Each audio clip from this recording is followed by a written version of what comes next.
Kwa majina naitwa Pastor Grace Jenga wa Ezra Christian TV.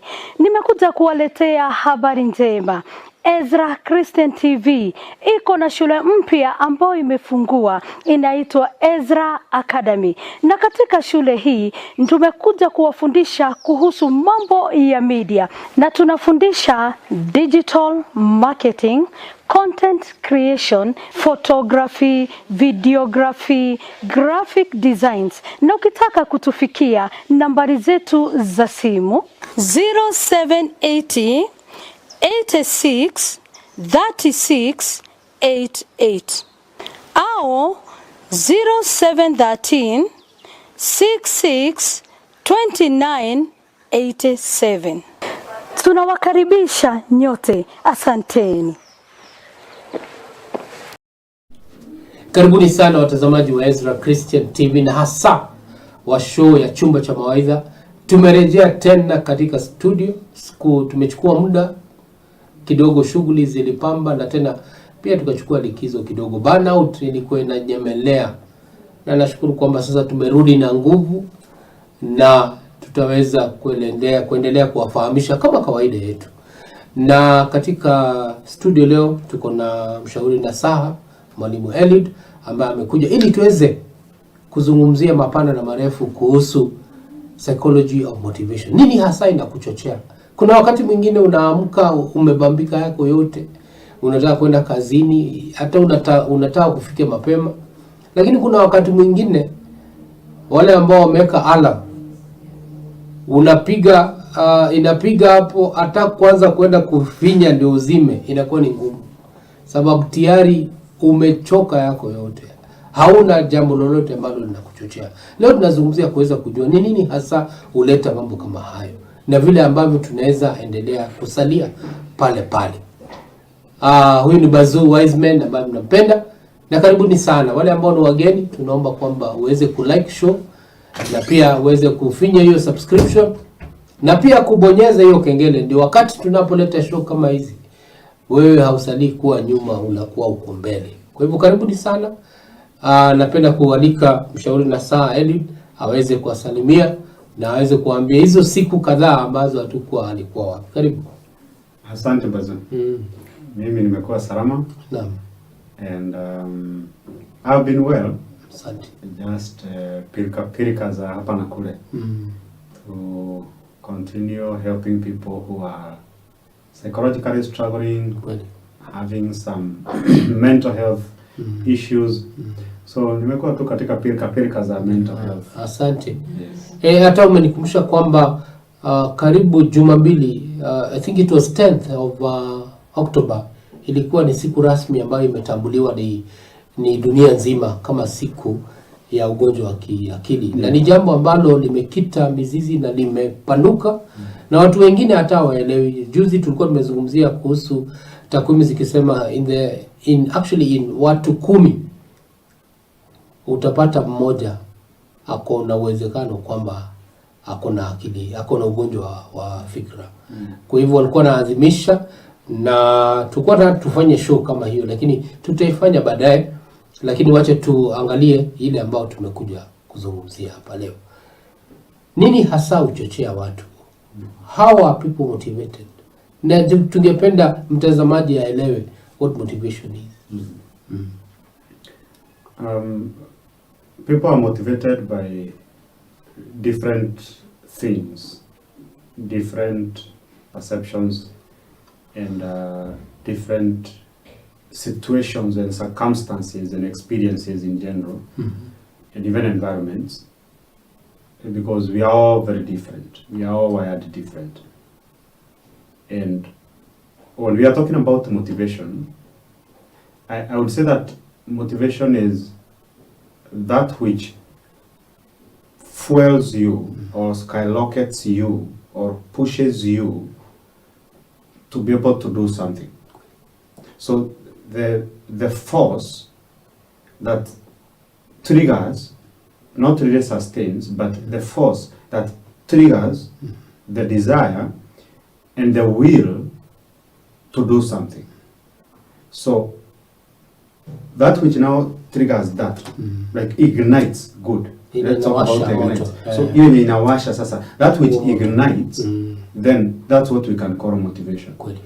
Because even when you're driving a car, when after igniting, the key doesn't stay in that position, at the ignition position. The moment you release it, it goes back.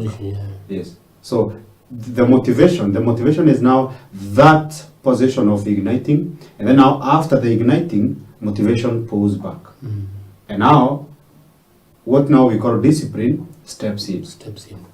So motivation is that which ignites you, that which gives you the fire, that drive to walk towards something, to walk toward achieving something, to walk toward talking about something, or whatever kind of an environment you are in. And so now, because now that is dependent on which direction you want to take.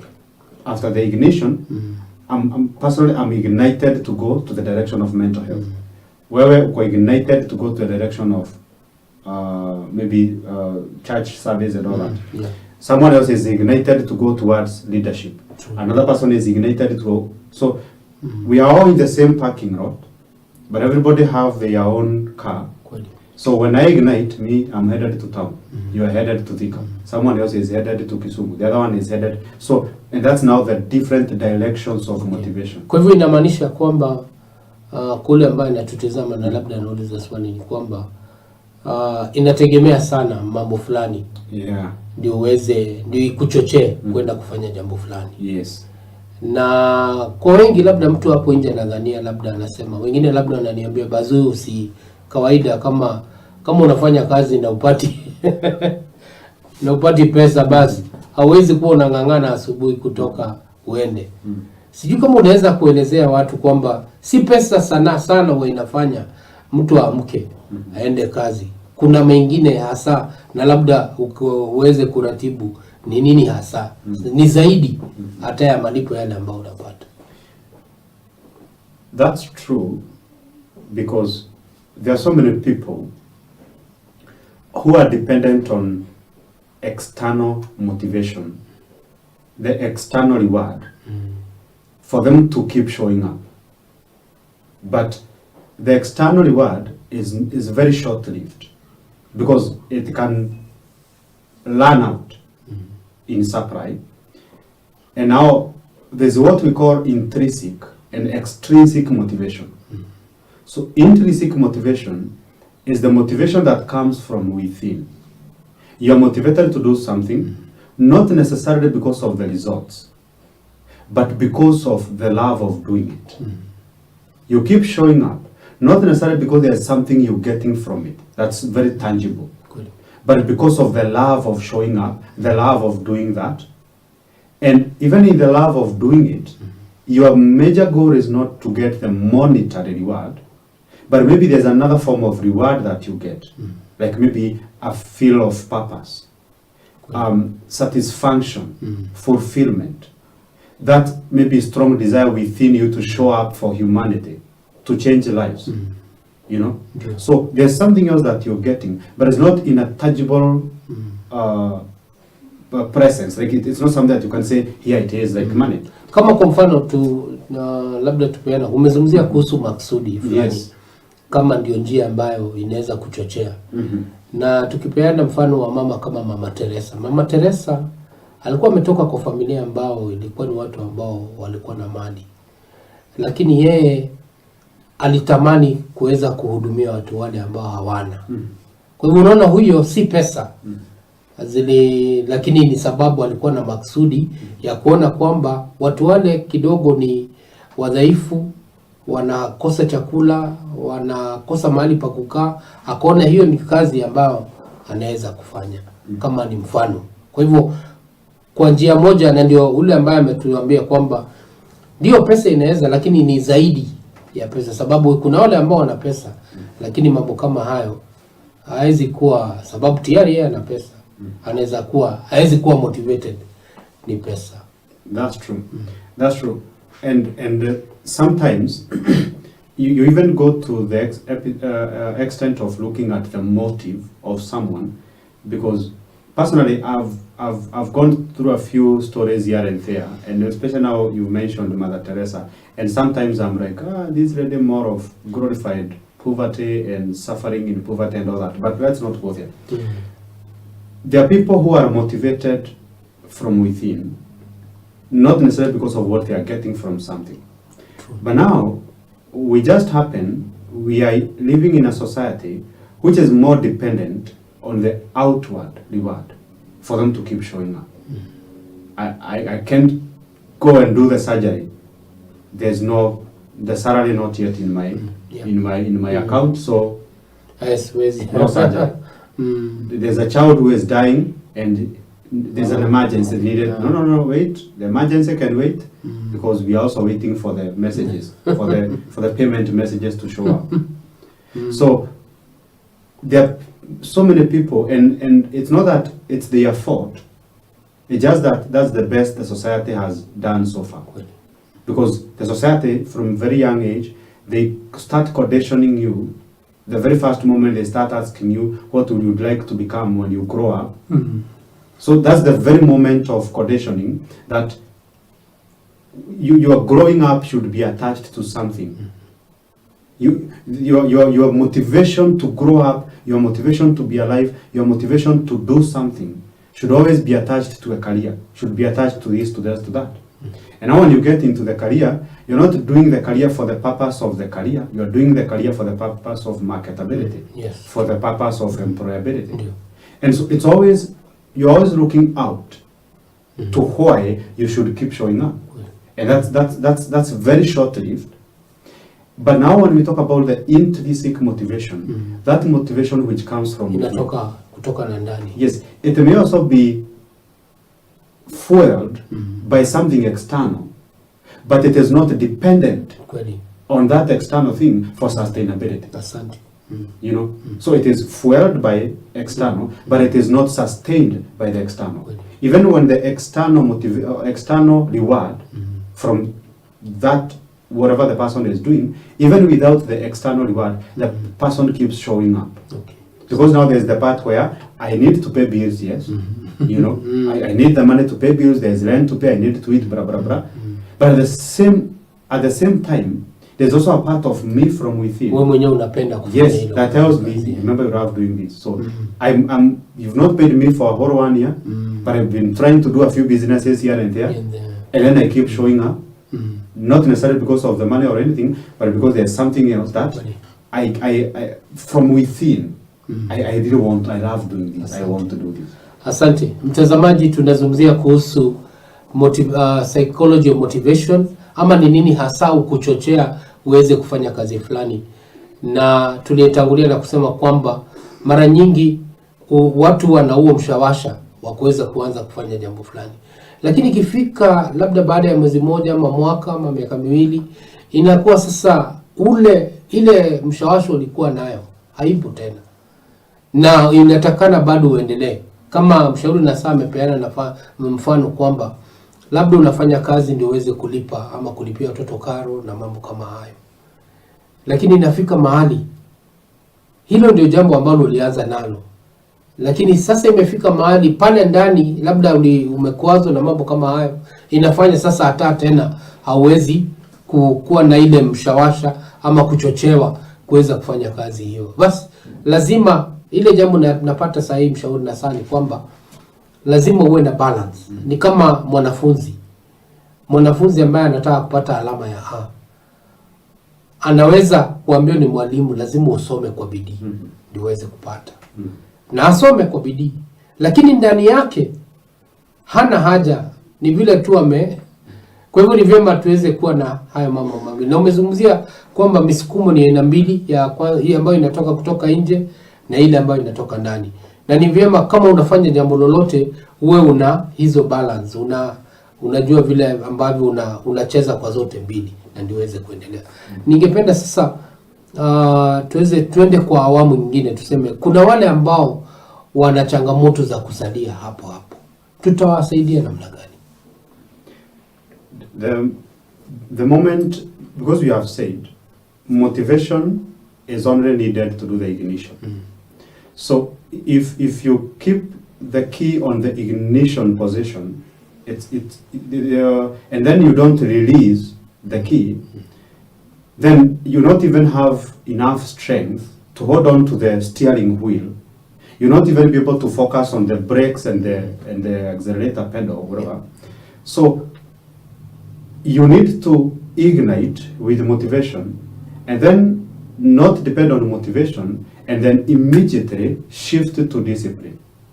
So if this shift from motivation to discipline is delayed, then this person finds themselves in a position where they need constantly the motivation, and they are only able to do the thing in the presence of motivation. You take off the motivation, they sleep. You for a moment, you take off the motivation, you don't keep supplying the motivation, that's the end. They don't continue doing whatever they are supposed to do. So this timely shifting from motivation to discipline is the most important part. That now I need to understand that at some point I will need to do what's uncomfortable for me by the end of the day to get the comfortable results that I want.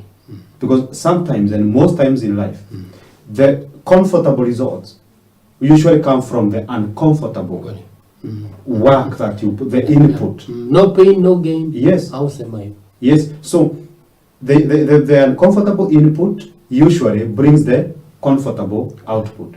So those people who get stuck at the very initial stages of starting or initiating to do something, then it is because now they want to become dependent on motivation for them to be able to progressively show up. But then the motivation is a fire that dies periodically. It's a fire that shows up, goes off, shows up, go off. But the beauty of discipline is this.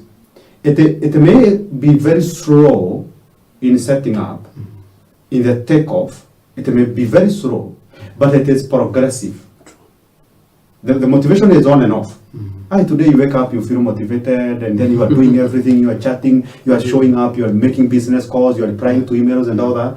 Tomorrow you wake up, you don't feel like doing anything. Today I don't feel like doing anything, nothing else. So you just don't want to do anything, you just want to stay in the house and do totally nothing.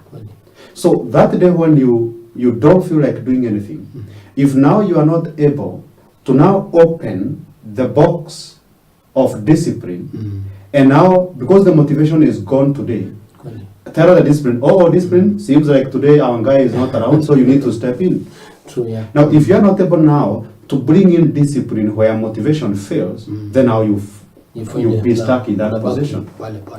So then that person needs to understand this, that motivation is not what keeps you going. Motivation is what starts you off. And then discipline takes over. And then now, with the time you come to realize that discipline by itself sustains the motion, because discipline creates motivation. Because you started off with motivation, like for example, let's say you want to lose weight. Motivation comes from maybe a friend motivating you to do it. Do it, I actually even pay for the first 1 month, or I'll do this, I'll do that, and then you're motivated, do this, you can do better, blah, blah, blah. Now, the motivation happens. True. And then now, if you actually go for that 1 month, and then because the motivation, which was maybe someone paying the gym fee for you, ilikuchochea ukaanza. So after this 1 month, there's no intrinsic motivation from within for you to now pay for the second month and continue paying and continue showing up. You stop showing up. But now the beauty of discipline is this: if you show up the first month, which has been out of motivation, a product of motivation, and then you work so hard within that 1 month, and then by the end of the 1 month you're like, by then I've been able to lose 10 kg. Now the discipline generates motivation. You need to go to the second month. After the second month of discipline now, which has been fueled by the motivation, which was created by discipline. Yeah. Then now after the second month, you're like, oh, I've lost another 5 kg. Okay, good. Discipline has created motivation, and so now the cycle starts now repeating itself. It's discipline today. The next minute, out of discipline comes motivation. Yeah. Out of discipline, because hivyo ni kama zinapishana. Yes, unapata the unachochewa. Yes. Alafu hapa nidhamu. Good. Unachochewa. Yes. Tena nidhamu. Sasa zile nidhamu inaenda kuisha, uchochezi unaingia tena. So that now even the day, the month, when you show up to the gym and you don't even reduce even a single kg, you actually add 2.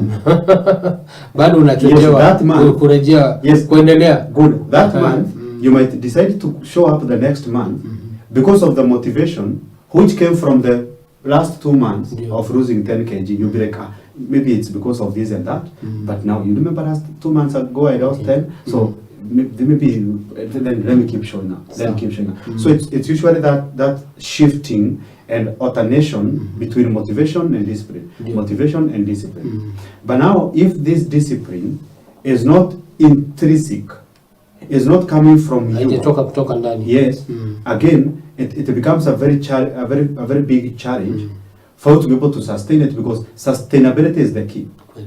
It's not starting the thing; it is sustaining it, and that's what most people fail to factor in when they're actually starting something. It's okay, it's so beautiful to start something. You can start as high as you want, but the big question is, how high can I be here? True. For how long can I sustain this position? Well, I'll start very high. Like sometimes, because now we are in a media space. Yes. There's a certain TV station that I used to go to. It was somewhere in Kahawa, Sukari hapo. So they started very high. You know, they have cameras, there's 10 employees, they are going live everywhere, you know, munaenda reception, kwanza munapewa chai na mikate, nini. Like, it's so nice, it's amazing. Yeah. But they didn't go past 3 months. After 3 months, you know, we are running out of money, we are this, we are that, this is happening, that is happening now, and then the whole thing is crossed now. You see? So something that was very promising after a very short while, dead. So they started with a very high note of motivation. Why? Because maybe this person alikuwa amekaa chini na wacha nikwambie by the way, unaona TV, ukiinvest tu kwa TV, uwekelee 2 million hapo. In the next 5 months, hiyo 2 million itakuwa imerudi kwa mezani. Because utafanya hivi, utapata brands, utapata nini, watu watakuja adverts na nini money, and then after 3 months nothing is coming. And you are like, nothing is coming, and now the initial investment is gone. So guys, let's go home. Asante. Naona mtazamaji mmoja ameniuliza, amekuwa kitamani, amekuwa akifanya kazi na pale kwa kazi watu upanda ngazi sababu ya masomo. Na yeye wakati alikuwa pale akisoma, alisoma kwa shida nyingi sana. Sasa ana imagine kurudi kazi shule. Sasa ameuliza hapo, Bazuu nisaidie. Niweze nipate hiyo motisha, niweze sasa tena kurudi. Sababu pale ukisha soma upite, ukuje upeane hizo shahada zako, hawana kuongezea mamlaka. Na sasa amekaa, watu wametoka wamekuja juzi na wamekuja wamesoma na wakapata. Sasa inamuuma. Mtu kama huyo unaweza nini hasa inaweza kumfanya aweze kuchochewa ndio afanye jambo kama hilo? You see now, in this case then, this person is going back to school, and the benefits that come with kuongezewa mamlaka, this person is putting it on a way balance. And somehow, going back to school is higher in the possibilities of not. But now, I also want the reward. But this one, so akizifanya hivi inapata. But now going back to school seems to have more weight than actually getting the promotion. But now you see, the most important question this person should be asking themselves is this: what do I want from the promotion? I don't want to go back. The why question. Yes, it's the why. So why do I want the promotion? Okay, I want the promotion because it comes with some good money. True. Okay, is there another way that I can be able to get this extra money without going back to school? Because if a school for me is a no, and what I want from promotion is a factor pay slip, then how can I fatten my pay slip without going back to school? Maybe this person can be like, okay, fine, I need an extra income. I need an extra source of income. Yeah. So maybe I'm going to set up a business. I don't have to go back to school. Or maybe if I'm in a position, I can get a second job, which is not going to require me to go back to school. So if I was being paid 50,000, and a promotion is going to come with an extra 20,000, and this extra 20,000, and you see now, these some of the calculations that people don't do it. Okay, I want the promotion, but it has to come with a master's certificate. You see? So what am I getting from the promotion? I'm getting an extra 20,000. How much school fees will I need to go back to school? Maybe probably I'm going to use like 500,000. How long is it going to take me to get back my 500,000 with a profit of going back to school? True. Because maybe you have 10 years to retirement. And then you're telling yourself now, I need to get the promotion. And then you go back to school, you use 1 million. And then after, of course, the school is going to take you 2 years. True. To do the masters. By the time you are done with the masters, you have 8 years. 8 years remaining. How much extra am I getting from the promotion? I'm getting 20,000. So 20,000, how many years do I need to get back my 1 million? So there's a very high possibility you go back to school, use 1 million, come back, get promoted, but by the time you are retiring, you have recovered only 500,000. So you wasted your money, you wasted your Kwa hivyo ile jambo muhimu ambao mtu kama huyu ambaye anapima latiri ya kurudi shule na kuendelea kukaa ni kuweza kujua ni kwa nini. What do I want? Okay. What do I want from the promotion? Okay, this is what I want. Is it very welcoming? Is it very inviting? Okay, fine. Yes, it is. Okay, and there's no way I'm going back to school because when it comes to class and exams and all that, I will die. Within the 2 years, I'll be in ICU. I'm not operating. My life is disabled. Okay, we don't want you to get a disability. So please, can you get this which you are to get from promotion from somewhere else without now going back to school? Na sasa tuangalie pande hiyo nyingine. Iwe akienda shule itakuwa ni ya manufaa makubwa sana zaidi ya kama hajaenda shule. Mtu kama huyo anaweza pata ushauri gani ili aweze sasa kufanya maamuzi? Sababu akienda shule akirejea pesa hizo atazipata. Labda ni kijana ambaye labda aliingia kazi akiwa na miaka kama 20 na sasa amepata kwamba akikuwa promoted na yuko na miaka kama ndio ameingia 4th floor. Ako na miaka kama 45. Bado ako na miaka mingine ya kuweza kuendelea kufanya kazi na itamletea pesa. Lakini ako na hiyo changamoto ya kuweza kufanya maamuzi. Utamwelezea namna gani? My advice would be, if you want to go back to school, go back to school, but not solely for the purpose of the ile benefit ambayo ama zawadi ile ambayo yes, for the purpose of promotion. Labda usome tu kwa minajili ya kukufanya uwe mtu ambaye umeelimika na unaweza fanya kazi vizuri. Or even better, look for a course which is closely related to this, but it can still benefit you after retirement.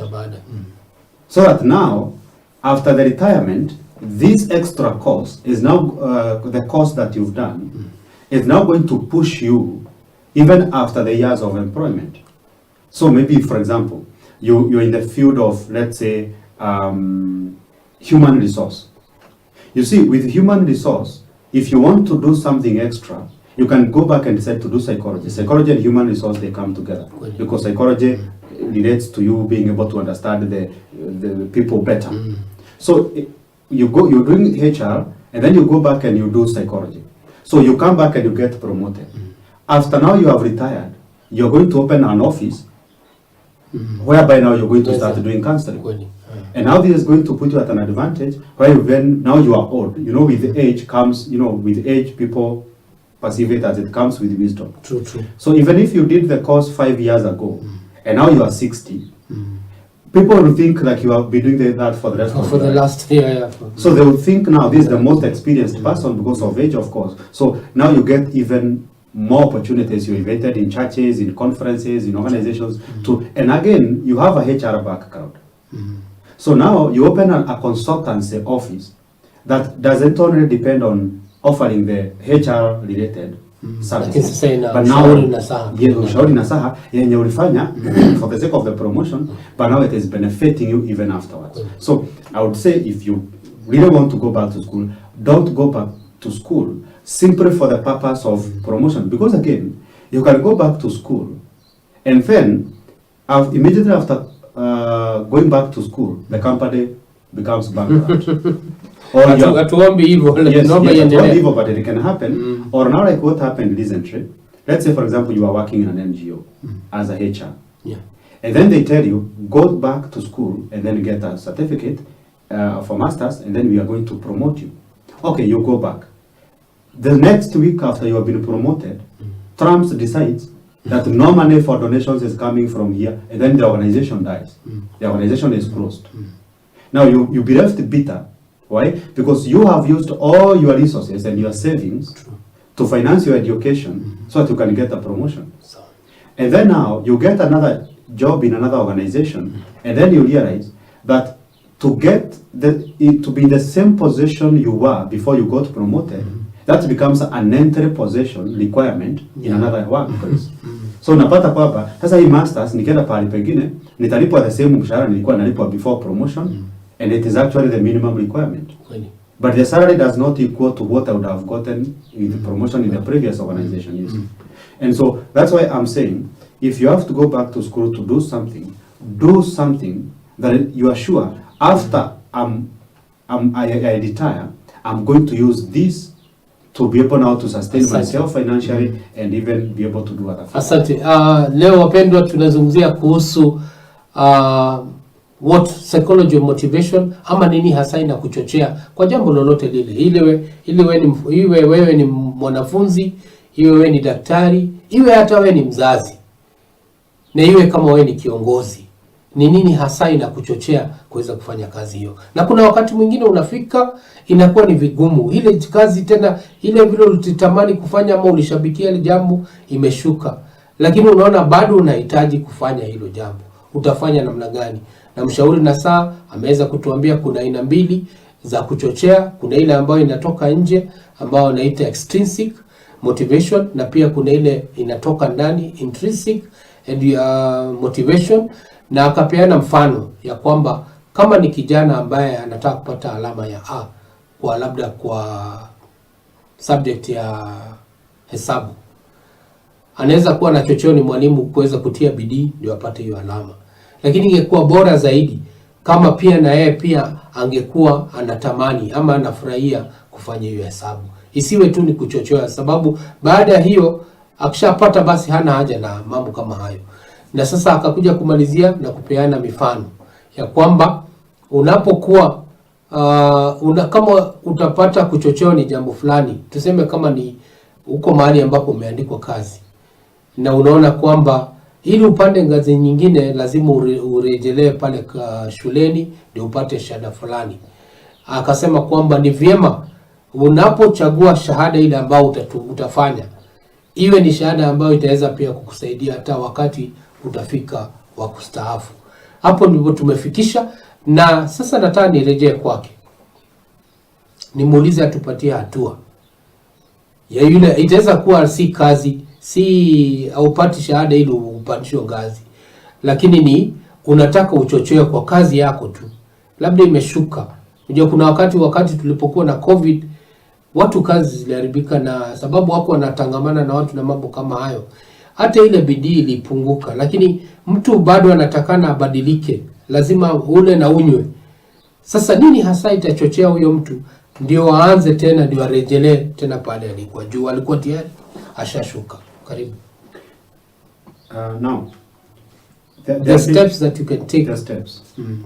There are different sources of motivation for different people. And there are people who are motivated by people around them. They give them the motivation. There are people who are motivated by the progress they are making, and so they keep doing it. There are people who are motivated by purpose, and purpose is more intrinsic, because purpose is not external, it's from within. So this person is either being motivated by someone else, people around them, like the way someone would say that I keep showing up because I want my kids to be okay. I keep showing up because my mother needed to get the medication. That's people. So purpose now, it's what you feel from within. This is what I'm called for. This is why I am here now. This is what I should be doing. Yeah. And again, the progress, when you are motivated by probably something that you want to achieve, a goal, most of the times ahead of you. Sometimes people are pulled. Labda ulitembelea rafiki, Yes. ulisoma na yeye lakini ukapata amejenga nyumba Yes. ya kukata na shoka. Sasa hiyo inakutia bidii ama inakuchochea, inakufanya uchochee kujenga nyumba. Labda ulikuwa na plot, sasa inakubidi ungangane uweze kuona kama hiyo nyumba utajenga. Exactly. There are people who are pulled in motivation, and there are people who are pushed in motivation. So when you are doing it because you have a sick mother, that's a push. When you are doing it because there is something you are reaching out to, that's a pull. Because it's that which is pulling you towards it.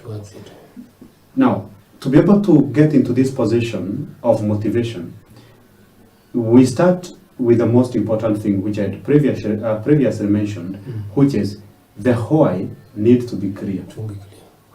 Because this is the fact of life. In most cases, when the why is clear, how shows up by itself. When you sit down and why you should do something is so clear, like there's no doubts into why, the how just shows up. You really, why is very clear, and then you wake up one morning and someone is, hi, by the way, I was thinking we can, and the how shows up. True. You see? So you need first of all to get the why. Why do I have to? Why am I doing this? And the why should be more centralized to self. The why you are doing something, it's very good to do it for others, but when it is doing it to self, it becomes more. It increases the likelihood of you showing up and staying motivated or staying disciplined in that process. So the why needs to be clear. The other thing that you need to do, you need to break down this which you want to achieve into tiny, small moments of success, which are celebrated individually as a perfect destination in the journey. Because every step you take is a destination. Kwa hivyo kila siku, kila uchao, yes, hata iwe ni jambo dogo ambao umefanya namna gani, unaishabikia na unafurahia kwamba kweli leo nimefanya ni zaidi ya vile ilikuwa jana. Good. Kwa hivyo ndio hatua zile ambazo zitakufikisha hapo. Exactly. And at some point you stop counting. They say a journey of 1,000 steps starts with one step. One step. But now I don't want you to focus on the 1,000 steps. See the first step as a complete, fulfilling destination by itself. The first step, don't be quick to making it a part of 1,000. No. See it as a complete destination and fulfilling experience by itself. This is why. If you can be able to celebrate moment by moment, step by step, when you get on top, there's nothing much to celebrate. You don't get that extreme excitement that can throw you off the cliff to a moment of death. Why? You've seen people who have achieved something. They call for a party and they die in that party. Someone achieves something big, analewa, kutoka kwa hiyo siku analewa, anakosa accident, anakufa. And we were going to celebrate. Why? Because this person postponed celebrating, and now it's just like a balloon that every step it's AI. Yes, ni air unaongeza ndani, ni air unaongeza ndani, ni air unaongeza ndani. It shouldn't be an addition. It shouldn't be something you are adding to. Every step should not be adding into the end product celebration, it should actually be deducting from. If you celebrate every step, when you get to the end, you will not be celebrating 1,000 steps. No, you only be celebrating one step. The 1,000 days. Asante. Haya, twende kwa hatua you have celebrated the rest. So now when you break it into pieces, when you break it into small moments of success, then it becomes easier to achieve and get to the end. Number 3, you need at the same time to look at the available resources and the roadmap to how you get there. You need to have a good plan to getting there. Mpango mzuri. Yes, because if you don't have a good plan to how you get there, then it's very easy for you to go astray at the middle of the journey without actually realizing that I'm lost. Umetoka kwa reli. Yes, I have deviated from the direction to the destination which I was headed to. So again, now you need a roadmap. That's the third thing. And this roadmap should be centralized in sustainability, as I had said. It shouldn't be, now I have 1 million to start. No, it's okay. Yes, you have 1 million to start. And sometimes, not all the times, sometimes all it's needed is the start. You start it, and then it goes. It runs itself. But sometimes you need to start and sustain. So as you are looking at, do I have the initial capital, initial resources, initial motivation to be able to do this? Then you also need to ask another question. How does sustainability look like? How am I going to sustain this? In the list of resources, you need to include things and people. You need to ask yourself, who can I work with in this journey to bring across? Who can I work with to get rid of? Because if you realize there's no way we can work with this one, from the beginning of the journey, you need to get them off. Asante. And then if you realize there's this other person who I can bring up on board, then you need to bring them on board. So resources looks like people and even the material things, or in the roadmap. Those are the things that you need. And then now, throughout the journey, throughout the journey, you need to focus your attention to not necessarily where you are going, but where you are. True. Because it is where the safety of where you are that is going to guarantee the results of where you are going. But if your focus is there, here, you miss here. And now, if you miss here, when you get there, it will feel empty. Because you missed this. So now you have the house. You have the car. You have the job. But you never celebrated every moment. So now when you have it all, it feels empty. Because you're asking yourself now, what was I supposed to do with this?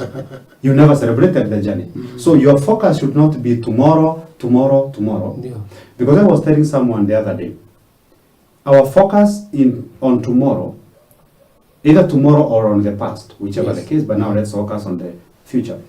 Your focus on the next lobs what's happening on the present. So you focus on, like today is on Friday. So I focus on Saturday. Today being on Friday, my focus is on Saturday. So today, I'll miss everything that is happening on Friday because I'm thinking about Saturday. Saturday comes, I miss everything that is happening on Saturday because I'm thinking about Sunday. Sunday comes, I'll not get anything that's happening on Sunday because I'm thinking about Monday. And now the cycle repeats itself. Guess what happens? One day, you die on a Sunday, thinking about a Monday, which will not even be alive. So you'll be thinking about how a day you'll be in mortuary will look like, how you will wake up, what you will do. But in that very moment, the day you are thinking about, you'll not even be alive to see it. So if we can be able to celebrate here, that's the only guarantee that we'll be able to celebrate there. Yes.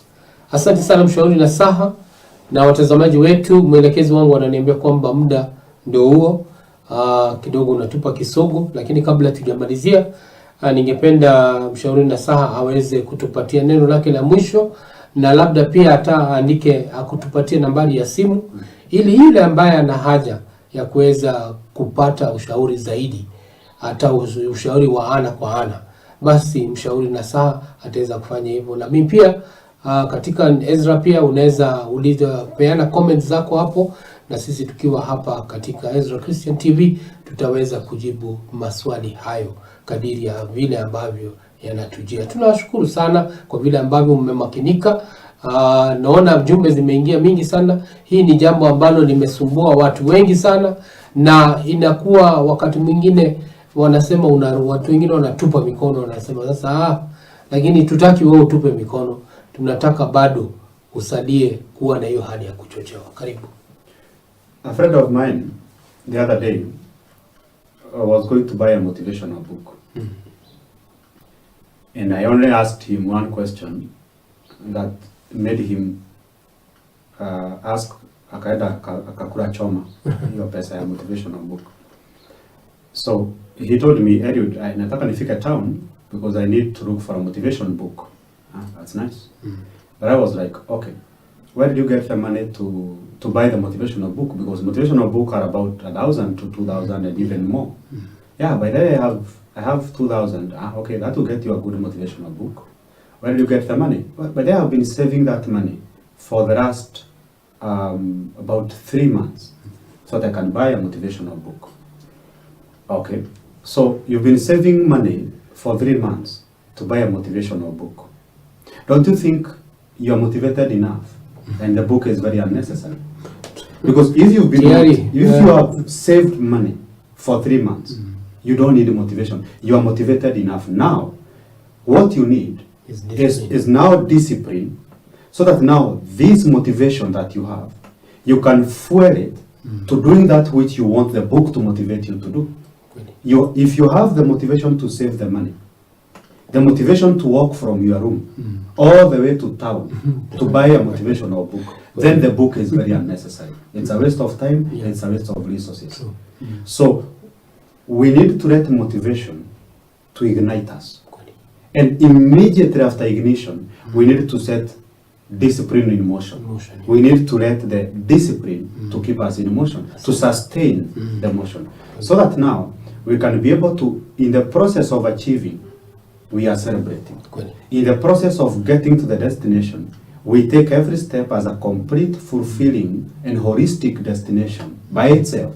And we celebrate it fully as if it is the final end product. It is the final moment. So if I can be able to celebrate this step with strength and power as if it is actually the end product, that's even what draws the end product close to me, or the end result that I want to achieve. So we need to incorporate motivation, but discipline is the only thing that can keep us in motion. So thank you so much for being with us. If you'd like to have a one-on-one conversation with me, I'm always available. My contact is 0713 550 493. 0713 550 493. My office around Thika Road, a place called Kenyatta Road. You find me there. Now schools are closed. If you want to invite me in your churches to talk to the youths, to talk to the adults, to talk to everyone or anyone, then I'm available. Let's have these conversations, and especially during the holidays, so that our kids can be safe, and even us as parents will not increase the doses of high blood pressure. Asante sana mshauri nasaha. Tumefikia mwisho wa show yetu ya leo. Siku ya leo tulikuwa tunazungumzia kuhusu psychology of motivation, what really drives you, na tumeweza kuelewa kwamba it is your why. Kwa nini hasa unataka kufanya jambo fulani? Hiyo ndio hasa itaweza kukuchochea. Alafu na zaidi pia tuweze kuweka nidhamu pale. Tunapoweka nidhamu na tupishane namna hiyo, basi itakuwa ni rahisi sana kuweza kuwafikia mambo yale ambao tunaweza kuyafanya.